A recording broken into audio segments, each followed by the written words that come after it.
You can't get the provision and the protection if you don't submit to the plan.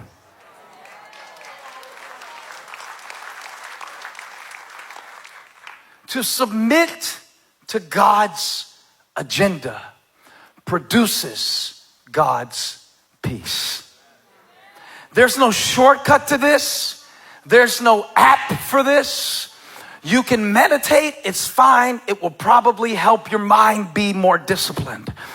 But to really cast your anxiety on him, it requires that you humble yourself under his hand. That you submit your plan to his.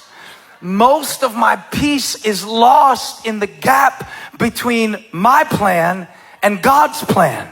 But let me tell you something else about God's hand. And this is where it gets a little tricky.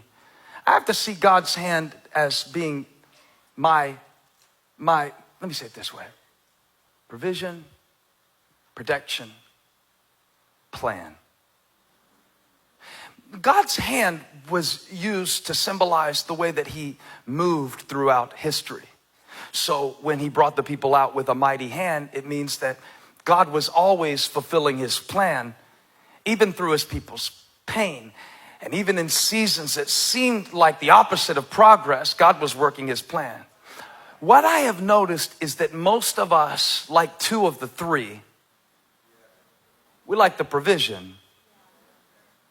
We like the protection.